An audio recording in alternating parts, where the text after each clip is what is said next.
छत्तीसगढ़ अब सिर्फ खदानों और जंगलों वाला राज्य नहीं बल्कि देश का अगला बड़ा इंडस्ट्रियल हब बनने जा रहा है। क्या अब निवेशकों के लिए सरकारी दफ्तरों के चक्कर खत्म हो जाएंगे या फिर विकास की इस दौड़ में जल, जंगल और जमीन पर नया संकट खड़ा होगा? स्थायी कैबिनेट के एक फैसले ने पूरे प्रदेश में नई बहस छेड़ दी है।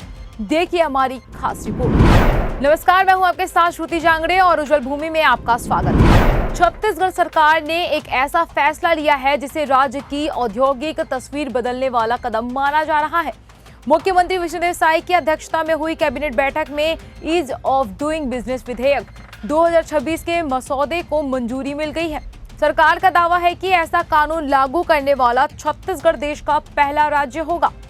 अब सवाल ये है कि आखिर आम आदमी के लिए इसका मतलब क्या है? चलिए इसे आपको सीधी भाषा में समझाते हैं।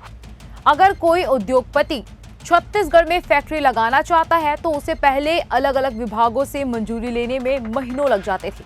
कई बार फाइलें एक टेबल से दूसरी टेबल तक घूमती रहती थी, लेकिन अब सरकार कह रही है कि प्रक्रिया पूरी तरह ऑनलाइन होगी, समय तय होगा और अगर तय समय में अधिकारी फैसला नहीं लेते तो कई मामलों में अनुमति अपने आप मिल जाएगी।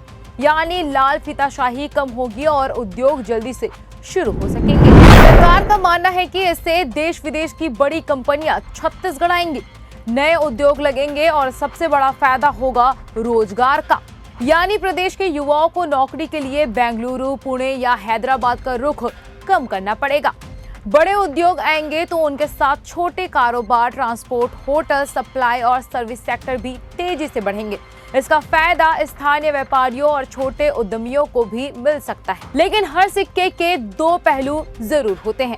जहां एक तरफ रोजगार और निवेश की उम्मीद है, वहीं दूसरी तरफ कई सवाल भी खड़े हो रहे हैं। क्या उद्योगों की रफ्तार में पर्यावरण से समझौता होगा? क्या जल, जंगल और जमीन पर दबाव बढ़ेगा? क्या आदिवासी इलाकों में जमीन अधिग्रहण को लेकर नए विवाद खड़े होंगे? और सबसे बड़ा सवाल, क्या बस्तर और सरगुजा जैसे इलाके भी इस विकास का हिस्सा बनेंगे या सारा निवेश सिर्फ रायपुर, दुर्ग, बिलासपुर और रायगढ़ तक ही सीमित रह जाएगा? एक और चिंता स्थानीय युवाओं को लेकर भी है।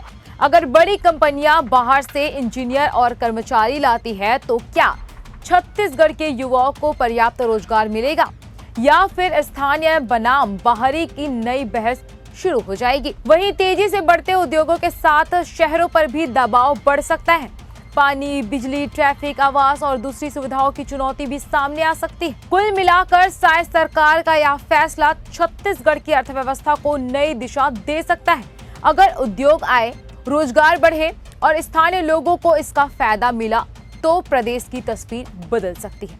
लेकिन अगर विकास की इस दौड़ में पर्यावरण, आदिवासी अधिकार और स्थानीय युवाओं की अनदेखी हुई तो यही फैसला बड़े विवाद की वजह भी बन सकता है। अब सबकी नजर इस बात पर है कि सरकार इस कानून को जमीन पर कैसे लागू करती है, क्योंकि यही तय करेगा कि यह फैसला छत्तीसगढ़ के लिए नई औद्योगिक क्रांति बनेगा या फिर नई चुनौतियों की शुरुआत।